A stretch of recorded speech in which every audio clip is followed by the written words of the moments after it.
अस्वीकरण हे चॅनल अशा व्यक्तींसाठी तयार केलं आहे ज्यांना पारंपरिक स्वरूपात वाचन शक्य नाही, विशेषतः दृष्टीहीन आणि ज्येष्ठ नागरिक. साहित्याचा प्रसार आणि त्याच्या समृद्ध वारशाचे संवर्धन करण्याचा आमचा उद्देश आहे. ही सामग्री पूर्णपणे समाजाच्या भल्यासाठी सादर केली आहे. मूळ लेखकांना योग्य श्रेय देण्यात आले आहे. भयकंप या उपक्रमाद्वारे आम्ही प्रादेशिक साहित्याचा अधिकाधिक प्रसार करण्याचा आणि त्याच्या महत्त्वाचा जागर करण्याचा प्रयत्न करीत आहोत. धन्यवाद. नमस्कार श्रोते मित्र हो. भयकंप सादर करत आहे भयकथा कादंबरीकार नारायण धारप लिखित कादंबरी ग्रहण, प्रकरण 23. रविवारी सकाळीच डॉक्टर आणि वैजयंती स्नेहाच्या खोलीवर हजर झाले. ती नुकतीच जागी होऊन आरामात लोळत होती. स्नेहा, झटपट आवर सगळं, वैजू म्हणाली. आपण ब्रेकफास्टसाठी बाहेर जाणार आहोत. आम्ही थांबतो. चल घाई कर.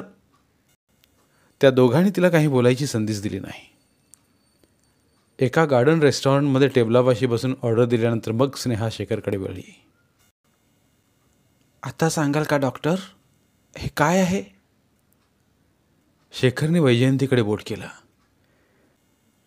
सारंग परवा संध्याकाळी आला होता, वैजयंती म्हणाली. त्या शब्दांनी स्नेहाला सर्व खुलासा झाला. तिची नजर एकदम खाली गेली. चेहरा जरा गरम झालासा वाटत होता. स्नेहा, वर बघ, वैजयंती म्हणाली. अगं बाई, चक्क लाजते आहेस. स्नेहाची मान परत खाली गेली.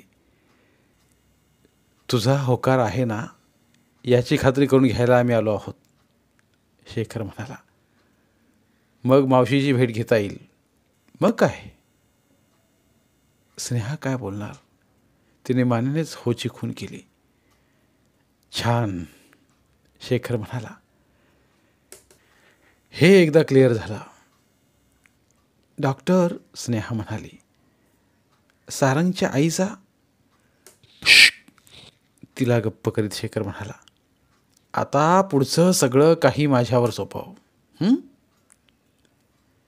स्नेहाची नजर अजूनही शेखरवरच खिळी होती. डॉक्टर, ती हलक्या आवाजातच म्हणाली.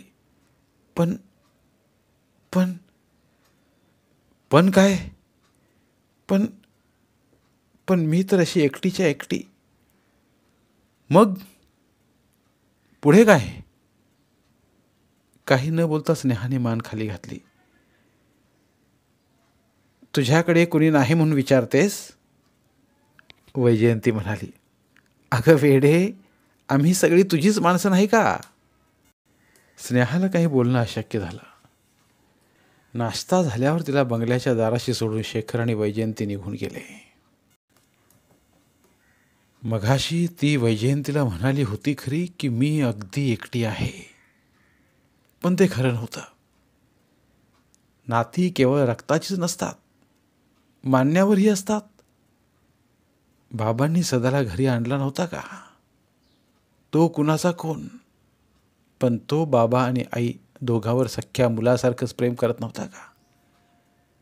आणि तोच तिच्या मत्तीसाठी निर्वाणीच्या क्षणाला हजर झाला नव्हता का? त्याच्यावर तिचा खासच हक्क होता. तिने एक जरासा धाडसी निर्णय घेतला.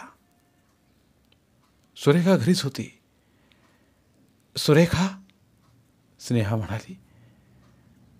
मी एक फोनोग्राम करते. अगं कर की, विचारायला कशाला हवं?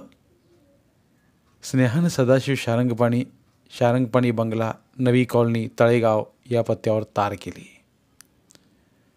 भेट अत्यंत आवश्यक. ताबडतोब ये, चंदी. निरोप कन्फर्म झाल्यावर तिने फोन खाली ठेवला. आज सर्व दिवसभर ती सदाची वाट पाहत खोलीवरच थांबणार होती. आणखी एक विचार सतत वर यायची खटपट करत होता.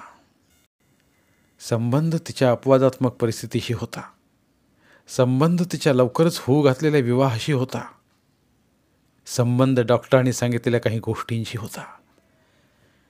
डॉक्टर म्हणाले होते तिच्याभोवती जो एक निर्यास आहे तो कालांतराने कमी कमी होत जाणार होता. उघड होतं की ज्या ज्या प्रमाणात ती इथल्या वसुधा गोखलेंच्या आयुष्याशी एकरूप होत जाईल त्या त्या प्रमाणात पूर्वायुष्यातल्या स्नेहाचं व्यक्तिमत्व जास्त जास्त विरळ होत जाणार होतं. शारदा. सर्व भाग आपापल्या जागी बसले आणि विचार स्पष्ट झाला. भाऊसाठी शारदाचा शोध लावायला हवा आणि तिची मनोमन खात्री होती की तिला आणि तिलाच फक्त ते शक्य होईल. कसं हे ती सांगू शकली नसती. तिची हीही खात्री होती की शारदा इथेच शहरातच कुठेतरी आहे. तिची नजर टेलिफोनकडे गेली. का नाही? तिने मनाशी विचार केला आणि टेलिफोनची डिरेक्टरी पुढे ओढली. जहागीरदार या नावावर जवळजवळ 60 फोन नंबर होते. दुकानं, कंपन्या इत्यादी वगळता 45 नंबर शिल्लक राहत होते. इतर वेळी तिला हे इतके नंबर एकामागोमाग फिरवण्याचं काम अतिशय कंटाळवाणं वाटलं असतं. पण आता फोन पुढे ओढताना मनात एक विलक्षण उत्तेजना जाणवत होती. एकामागून एक असे ओळीने नंबर फिरवायला तिनं सुरुवात केली. काही एंगेज लागत होते. जिथले फोन उचललेले गेले होते त्यांना हॅलो म्हटल्यानंतर ते एकच प्रश्न विचारत होते. मला शारदाशी बोलायचं आहे. ती आहे का? काही ठिकाणी रागाने, काही ठिकाणी सौजन्याने, काही ठिकाणी त्रासिकपणे उत्तर येत होते. पण उत्तर एकच होतं. या नंबरवर शारदा म्हणून कोणी नाही. थँक्यू म्हणून ती हुक दाबत होती. पुढचा नंबर फिरवत होती. यादी संपत आली होती. मनात एक शंका डोकावून गेली. आपला विश्वास अस्थानी तर नव्हता. अपयशाचा तो विचार दूर सारून एक प्रकारच्या यांत्रिकपणे ती नंबर फिरवीत राहिली. जेव्हा एका नंबरावर एक वयस्क पुरुषी आवाज आला. हो, थांबा, बोलावतो तिला. तेव्हा हुक दाबण्यासाठी पुढे नेलेला हात तिने एकदम मागं घेतला. शारदा, शारदा, तुझा फोन.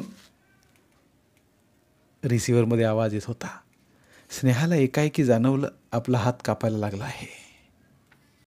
फोन उचलल्याचा आवाज आला. हॅलो, मी शारदा. कोण आहे?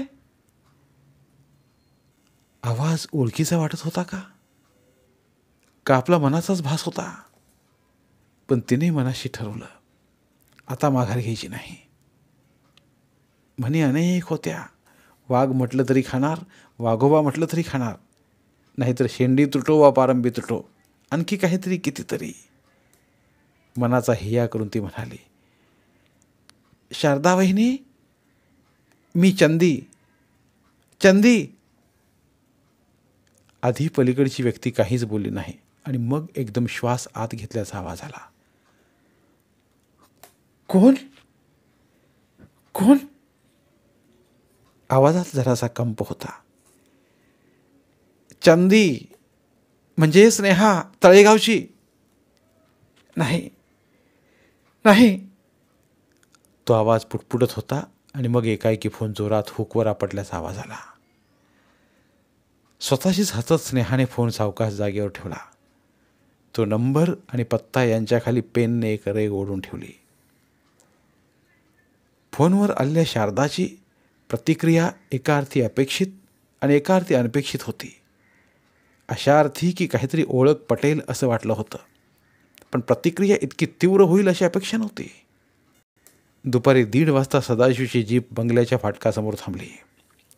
तो आत आत आला आणि सरळ स्नेहाच्या खोलीकडेच गेला. त्याने दारावर एकदाच टकटक केलं. 5 सेकंदातच दार उघडलं गेलं. स्नेहाला समोर उभी पाहताच सदाशिवने हुश्य करून मोठा श्वास सोडला आणि आत येत तो म्हणाला, म्हणजे तू ठीक आहेस, पायावर उभी आहेस? आणि मग जरा थांबून त्या शांतारामला चांगला दम दिला होता. वाटलं पुन्हा काही त्रास दिला की काय? या नालायक लोकांचं काही सांगता येत नाही. नाही भाऊ, त्याने फोटो आणि निगेटिव्ह दुसऱ्याच दिवशी पाठवल्या. अंगावर शहारा आणि स्नेहा म्हणाली, छी, काय घाणेरडे फोटो. ती वसुधा इतकी कशी आहारी गेली होती समजतच नाही. एकदा पाहिले आणि सरळ जाळून टाकले. नाही, तारेचं कारण ते नाही. मग भाऊ, तळेगावला आले होते तेव्हा माझ्याबरोबर ते सारंग होते, आठवतं का तुला? डॉक्टरांचे मावस भाऊ सारंग देशपांडे. हो, आठवतं. भाऊ, पहिली जी गाठ पडली ती त्यांच्याशीच. त्यांनीच मला वर त्यांच्या घरी नेलं, डॉक्टरांना बोलावून आणलं. सदाशिव काहीच बोलला नाही. खाली पाहत नेहा म्हणाली, भाऊ, त्यांच्याबरोबर माझं लग्न होणार आहे. अरे वा, बेस्ट बेस्ट. पण भाऊ, मी एकटीच आहे रे. कोण म्हणतो तू एकटे आहेस? मी नाही का? सदाशिव खुर्चीतून उठून तिच्या जवळ आला. तिच्या खांद्यावर हात ठेवत म्हणाला, चंदे, यापुढे तू कधी कधी एकटी असणार नाही आहेस, समजलं? तुला मोठा भाऊ आहे, तुझ्या लग्नाची सर्व जबाबदारी त्याच्यावर आहे, समजलं? तिच्या डोळ्यातलं पाणी पाहून तो म्हणाला, अगं वेडे, रडायला काय झालं? उलट तू तर खुशीत असायला हवीस. आहे ना, खरंच खरंच आनंदात आहे मी.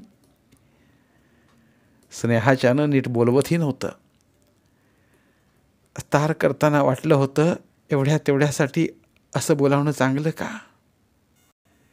एवढ्या तेवढ्यासाठी? सदाशिव उसण्या रागानेच म्हणाला, स्त्रीच्या आयुष्यात लग्ना इतकं इतर कशाला महत्त्व आहे का? आणि चंदे, जर का तू मला बोलावलं नसतंस ना, तर जन्मभर तुला माफ केलं नसतं मी. भाऊ, नाही ग, या गोष्टी बोलायच्या असतात. मी कधी तुझा राग करीन का? तुला सगळं काही माफ आहे. सदाशिव कपडे जरा सरळ करायला लागला.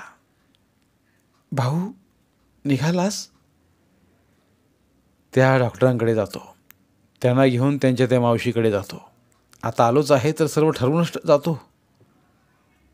पण परत इथे येणार आहेस ना? हो, तर तुला भेटल्याखेरीज कसा जाईन? किती वाजता येशील? असं नक्की कसं सांगता येईल? सांग ना. ठीक आहे, 6:30 वाजता येतो. बरोबर 6:30? आधी नाही, नंतर नाही. पण नाही, बरोबर 6:30. बरं बाई, बरोबर 6:30 वाजता येतो. झालं? हो, ती हसत म्हणाली. इतकं प्रसन्न हास्य, इतकं दिलखुलास हास्य, इतकं समाधानाचं हास्य की सदाशिव स्नेहाकडे पाहतच राहिला. चंदे, काय विशेष आहे? शेवटी न राहून त्यानं विचारलं. 6:30, संध्याकाळचे 6:30, ती हसत म्हणाली. स्वतःची मान हलवत सदाशिव खोली बाहेर पडला. बरोबर 4 वाजता स्नेहा बाहेर पडली. मनात तिने की योजलं होतं खरं, पण यात यश येईल का नाही याची काहीच खात्री नव्हती. डॉक्टर म्हणाले होते तसा तिचा काही प्रभाव असला तर गोष्टी तिच्या मनाजोगत्या घडतीलही. 4:30च्या सुमारास ती त्या पत्त्यावर पोहोचली. नवीनच बांधलेली 6 ब्लॉकची इमारत. जहागीरदारांचा ब्लॉक दुसऱ्या मजल्यावर होता. स्नेहाने दारावरची घंटी वाजवली. दार शारदेनेच उघडलं. कोणती शंकाच नव्हती. तिच्या अंगावर मागच्या आठवणीतल्या सलवार कुर्ता असा ड्रेस नव्हता, पण ओळख पटायला एका क्षणाचाही अवधी लागला नाही. शारदा जरा अनिश्चित नजरेने स्नेहाकडे पाहत उभी होती. स्नेहाच म्हणाली, जरा काम आहे आपल्याशी, येऊ का आत? या. शारदा मागे सरत म्हणाली. तिच्या मागोमाग स्नेहा आत गेली. दोघी समोरासमोरच्या खुर्च्यांवर बसल्या. मीच आज सकाळी तुम्हाला फोन केला होता, स्नेहा म्हणाली. शारदा ताडदिशी उठून उभी राहिली. तिचा चेहरा किती गोरामोरा झाला होता. ती एकदा स्नेहाकडे एकदा दाराकडे पाहत होती. जरा खाली बसा, शांत व्हा, प्लीज प्लीज, स्नेहा म्हणाली. फोनवर? हो, मी काय म्हणाले होते ते मला चांगलं आठवतं. त्याने तुम्हाला धक्का बसणार आहे याचीही मला कल्पना होती, पण तेव्हा तो शब्द वापरायलाच हवा होता. जरा बसा प्लीज. तिच्याकडे पाहत पाहत शारदा सावकाश परत तिच्या जागी बसली. तुम्ही एवढ्या नर्वस का होतात? स्नेहा म्हणाली. मी काही तुमचे कोणी शत्रू नाही. असेल तर मैत्रीणच असेन. जरा शांत व्हा, शांत व्हा जरा. शारदा अजूनही विस्फारल्या डोळ्यांनी स्नेहाकडे पाहत होती. मग अगदी हळू आवाजात ती म्हणाली, खरंच तुम्ही स्नेहा? खरंच तळेगावच्या? याचं उत्तर काय द्यायचं? हो की नाही? म्हटलं तर आहे, म्हटलं तर नाही. स्नेहा म्हणाली, मोठे चमत्कारिक उत्तर आहे नाही तुझ्या प्रश्नाला, पण अगदी योग्य उत्तर आहे. मला जर वेळ दिलात तर मी सगळं स्पष्ट करून सांगू शकेन. मग इकडे तिकडे पाहत तिने विचारलं, तुम्ही घरात एकट्याच आहात का? हो. पण सकाळी आधी फोनवर कोणी वयस्कर इसम आले होते. म्हणजे आता मी घरात एकटी आहे. बाबा असतात, त्यांनीच सकाळी फोन घेतले. आता बाहेर गेले आहेत ते. तुम्हाला आता वेळ आहे का? म्हणजे मोकळा वेळ आहे का? कसं म्हणता? माझ्याबरोबर येऊ शकाल का? तुमच्याबरोबर? कुठे? कशासाठी? वेळ आहे का सांगा. तसा वेळ हवा तेवढा आहे माझ्याजवळ. माझी मीच मुखत्यार आहे. येता का प्लीज? कितीतरी वेळ शारदा स्नेहाच्या चेहऱ्याकडे पाहत होती. तिच्या चेहऱ्यावरची शंका सावकाश सावकाश गेली. चेहऱ्याबद्दल मनात एक विलक्षण विश्वास वाटत आहे. तुमच्यात काहीतरी वेगळं आहे खास. ठीक आहे, येते. चला. 7-8 मिनिटात ती तयार होऊन बाहेर आली. धन्यवाद. उर्वरित कादंबरी पुढील भागात. धन्यवाद. प्रिय श्रोते मित्र हो, आपल्यासाठी एक आवाहन. आमच्या चॅनलच्या प्लेलिस्ट विभागात तुमच्यासाठी शेकडो कादंबऱ्यांचे ऑडिओ बुक्स उपलब्ध आहेत. तिथे प्रत्येक कादंबरीचे सर्व भाग एकत्रित मिळतील. त्यामुळे सध्या सुरू असलेल्या क्रमशः कादंबरीच्या पुढील भागासाठी वाट पाहण्याची गरज नाही. तुमच्या वेळेनुसार तुम्ही संपूर्ण कादंबरी सलगपणे ऐकू शकतात आणि साहित्याचा आस्वाद घेऊ शकता.